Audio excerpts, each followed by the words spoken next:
Welcome, everyone. My name is Amanda Williams, and joining me is Jim Zobel. We are both historians here at the MacArthur Memorial, and today we're going to be talking about a very unique artifact in our collection, a copy of Emilio Aguinaldo's 1899 Declaration of Independence from the United States. And for those of you watching, we are going to try to put a copy of that up on the screen right now. If you're listening to the podcast, please visit the Memorial social media pages or our YouTube channel, and there should be a copy of that up. There you go. All right, and as you can see, this document is in need of some conservation, and currently the Virginia Association of Museums, or VAM, has it listed as one of Virginia's top 10 endangered artifacts of 2023. And the public can view this list of top 10 artifacts, and you can vote for the artifact that you would like to see receive a $1,000 conservation prize. And if you'd like to vote, you can visit VAM's website, you can visit MacArthur Memorial's website or our social media for a link to do that. And you can vote once daily now through March 3rd, 2023. So you've got about a week to vote. If you're listening or watching this program after March 3rd, 2023, you can't vote anymore, but you can still enjoy learning about this really incredibly unique artifact. So a little bit of background information on the artifact before we start chatting about it. During the Spanish-American War of 1898, Philippine Revolutionary leader Emilio Aguinaldo declared the Philippines independent of Spain. Filipinos fought side by side with American troops during that war to dislodge the Spanish from the Philippines. But then after Spain's defeat, the Filipinos expected independence. Instead, as part of the 1898 Treaty of Paris, the United States took over the Philippines. And in response, about a month later, on January 5th, 1899, Aguinaldo declared the Philippines independent once again, but this time not from Spain, but from the United States. And that night, the Philippine newspaper La Independencia printed copies of his declaration, and they were put up all across Manila. And so that is where kind of the basic background on this artifact. So Jim, would you like to start us off and tell us a little bit about the political significance of this 1899 declaration? And is it correct for us to think of it as something like a founding document for modern independent Philippines? It's definitely a document that pretty much led to war between the Philippines and the Americans. It comes out right after that, like you just said, that Treaty of Paris that comes out in December of 1898. And that's when Aguinaldo, who is the president of the Philippine Republic, so to speak, that's really in existence, had believed, and a lot of them had believed, that Americans were coming there to grant the Philippines independence. When Dewey went into Manila Bay and sunk the Spanish fleet, he then brought Aguinaldo to the Philippines because he had been exiled into Hong Kong. And Aguinaldo gets there because Dewey wants to have like a force on the ground. And so he knows he can use Aguinaldo to unite all those Philippine forces, because they kind of surround the Spanish in Manila. The Spanish have all these blockhouses there. And then when the Americans show up, they know something's afoot, and they don't want to let them land at first. This is like the American army. But then the Americans do land, and when they go against the Spanish in Manila, August of 1898, they keep the Filipinos out of it. You know, they set up roadblocks behind them as they move into the city, and then the Filipinos pretty much surround the city, taking those old Spanish blockhouses. And then nobody's promising or dealing with Aguinaldo. Is like, what's going on? You know, are you guys going to give us independence? What's happening? And nobody's saying anything. You know, they're all under orders not to agree to anything, so to speak. Wesley Merritt is in charge of them. You're going to have L.S. Otis that comes out, and he'll be the commander, you know, after the first Spanish fight. But the Americans got pickets all around the city, and what happens is, when the Filipinos realize that they're not going to get that independence from the United States, they have an assembly up in Malolos, And that's where Aguinaldo creates this piece. And basically it says that I never agreed to anything with the Americans about them coming and taking this over. You know, they brought me from Hong Kong to be here. They had promised independence to us. Now they're not going to do this. Otis has, you know, gone back on his word. We will all, you know, it never says like, this is the revolution. This is, you know, the time. It says we will all work industriously to, you know, against this injustice, you know, which basically means, you know, revolution, you know, insurrection. You know, they call it the Philippine American War because, you know, they don't recognize that America had any, you know, right to be there, so to speak, you know, even after taking over from the Spanish. And so the document itself ignites everyone. It was the Treaty of Paris that really got everyone going. I know General Luna, who's the commander in the field, he wanted to attack the lines immediately, but they released this on January 9th, and then it's only about 3 weeks later, February 4th, that there's finally a shooting on the north side of the Pacific where the Nebraska troops are, and that's what releases everything. That's when, you know, the insurrection starts. That's when the Philippine American War starts. So it's shortly after you know, that Independence Proclamation is released that the war starts. So tell us about the memorials. Tell us about the memorial's copy of the Declaration, and how does it go from being plastered up on a wall somewhere in Manila to today being in the MacArthur Memorial's collection? Well, as we all know, Douglas MacArthur's father, Arthur MacArthur, was one of the main commanders in the Philippines during the Spanish War, and then as well against the Filipinos. He commanded the 2nd Division there. And because of that, throughout Douglas MacArthur's life, you know, and because of his career, we just have tons of letters from former Spanish-American War veterans that wrote MacArthur all throughout his life. You know, I served under your father. He was the greatest soldier ever, you know, all this praise that goes towards him. But this came from a man who served with the 20th Kansas Volunteers, a guy named E.M. Tucker. And he's located in Manila with the Kansas group. The Kansas guys are underneath MacArthur's 2nd Division. Their commander is the very famous Frederick Funston, pretty much the guy who saved the whole situation at the San Francisco earthquake, you know, in 1906, and then was destined to be the commander of the Allied Expeditionary Force in France, or the American expedition during World War I, but he died of a heart attack right before they were going to choose him, and then Pershing took over. And Funston was one of Arthur MacArthur's favorite people, and because the 20th Kansas was so good, you know, during this campaign where they drove north out of Manila and they drove up to Lingayen in the 20th Kansas, and Funston was like one of the main units.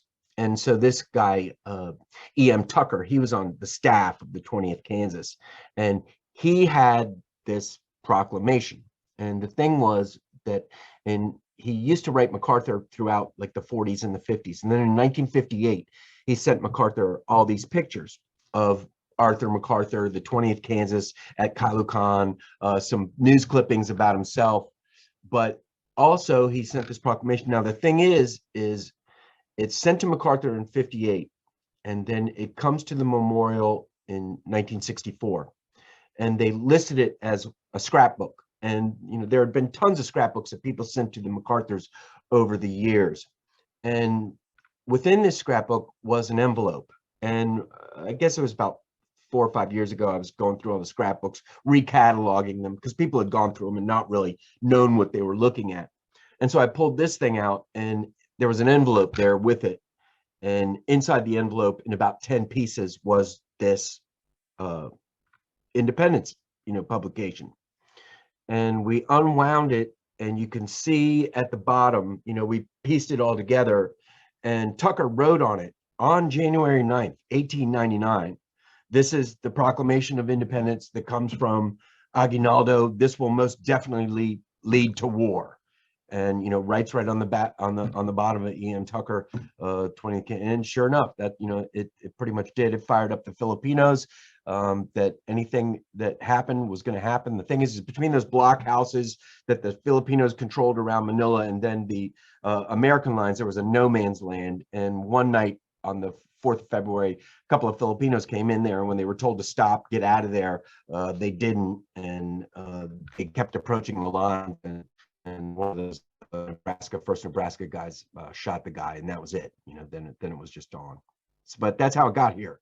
And so for the past 5 years, when we opened it up and saw that original writing was on there, it was pretty phenomenal. We have a lot of people in the Philippines we know that we've showed it to, and they say there's nothing like that over there, that at least any kind of museum or anything like that. So it is a very, very rare piece. It's not the original proclamation that Aguinaldo drew up himself, but it's that piece of history of what really ignited the Philippine American War. And as far as we know, it's the only copy in existence.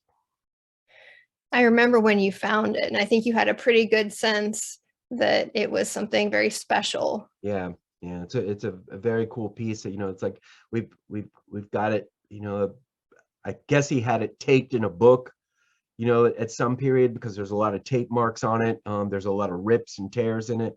But hopefully we can get this thing taken care of, because it is a very rare piece of history, and it's one that means a lot to Filipinos and Americans, for the significance that it holds. I just think it's amazing that it survived too, because when you think about ephemera, stuff like that, it doesn't survive. A newspaper is probably not going to survive from 1899, and let you've alone. Seen it. I mean, it's the thinnest paper going. I mean, right. It's basically, if you look at it, it's going to fall apart. So I mean, hopefully, fragile. Hopefully we can get something to take care of it. Yeah. Now, the provenance of the artifact, I think, is one of the things that I find so interesting about it, because it really tells the story of this complicated relationship between the United States and the Philippines. But it also has a connection to the MacArthurs, and not just because MacArthur gets it in a scrapbook at some point, years after the war. But MacArthur's father, as you've already mentioned, Arthur MacArthur Jr., has a connection to Emilio Aguinaldo. Sure. You want to tell us a little bit about the relationship between those two men? Well, the key to that one is again Funston. Come 1901, Funston came up with this plan. They found out they had captured some Aguinaldos. See, because after the MacArthur drove up to the north, the organized resistance of the Philippine Republican Army pretty much dispersed, and they went guerrilla fighting. And so they would just, hold up and then, snipe at supply lines, things like that. And Aguinaldo had retreated very far up north into the north part of Luzon, the northernmost island. And Funston had captured some couriers that knew where Aguinaldo was, and they spilled the beans, that he's here. So Funston comes up with this plan with Arthur MacArthur, and this is, pretty much a year after, the guerrillas have started in their warfare, and that Republican Army is disbanded. And Funston gets on the USS Vicksburg, this, small ship at that point, takes 5 of his American guys, and they use these Macabebe scouts. Macabebe scouts were people that were loyal to the Spanish, and then they went loyal to the Americans almost immediately when the Americans get there. And so they're going to pretend that they're prisoners of these Macabebe scouts, who are going to be like reinforcements for Aguinaldo's command, because that's what he had asked for in one of these letters. And so they go up there, they go on this behind the lines trek into the jungle. They get there, Funston springs the trap, and Aguinaldo goes with them. And when he had left MacArthur after making the plan, about 3 weeks went by, and MacArthur hadn't heard from anybody, didn't know what was going on, what had happened. And all of a sudden, one night, his aide comes in Malacañan Palace. That's where Arthur MacArthur was living, because he was a military governor at the time. And they say, Funston's downstairs. And MacArthur's like, what? And doesn't even change clothes, comes downstairs in his pajamas, and there's Funston. And he's like, well, what's going on? Did you get him? And Funston's kind of like, yeah, he's right over here. And sure enough, there's Aguinaldo.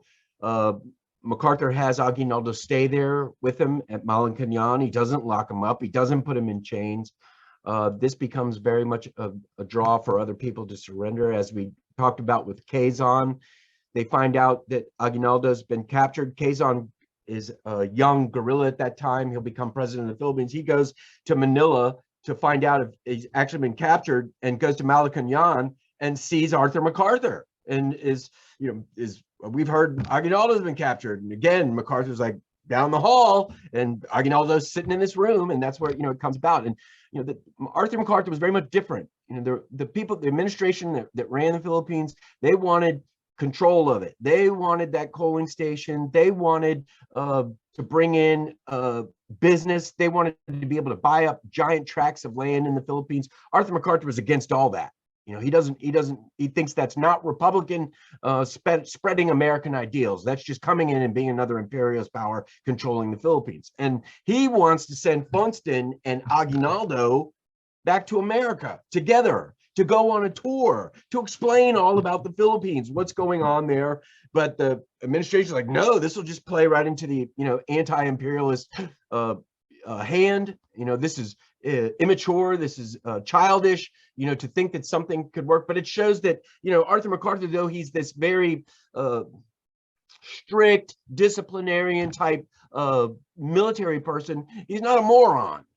And he believes in those American ideals of spreading freedom and republicanism, and that's why he gets on the outs, because he looks to Aguinaldo as a freedom fighter who wants to, do the best for his country, and that's what he wants to explain to America. We can't come over here and change the culture, change the customs, and change everything else. These are an independent people that are doctors, lawyers, they're not people living in the jungle. And so I think that, he had real hopes that Aguinaldo would be able to, with, Funston, because Funston's such a big hero back in the States for capturing him, if he can get them on this tour, it'll explain everything the way it should be.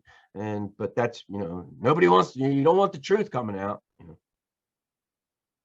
always think that this episode is just a really good illustration of something that I've always thought about Arthur MacArthur and Douglas MacArthur, that they're both anti-imperial, anti-colonial, just through and through, because of how they view kind of America and the way they interpret its values. So I always think that's so interesting. Yeah. All right. So if this artifact were to win the conservation funds, what is the plan for it? Well, we do a lot of work with Etherington Conservation Center. They're down in North Carolina. They're called the HF Group. They do work on the Declaration of Independence, things like that. We get all our books restored with them. So this will be something that we'll send down there and get an assessment, and then get it basically stabilized as much as we can, with the funds. We'll, if we can, we'll add some funds in ourselves, to help along with this, to try and get this document preserved and stabilized, and then put it on display, so that people can see this thing, and see it for what it is, and see, what that Kansas E.M. Tucker guy wrote on it. So I think it's a great piece. I'm glad that so many people recognize its importance and are voting for it. And hopefully we can get it. Yeah. All right. Thanks, Jim. And thank you to everyone for joining us today. And if you'd like to vote again, you can visit the MacArthur Memorial's website or VAM's website, or find the links on our social media or on our YouTube channel. Again, there are some really great artifacts on that top 10 list, but we really hope that you will support Aguinaldo's 1899 Declaration. Again, it's an incredible piece of US and Philippine history, and more people need to learn about it. So please consider voting for the document.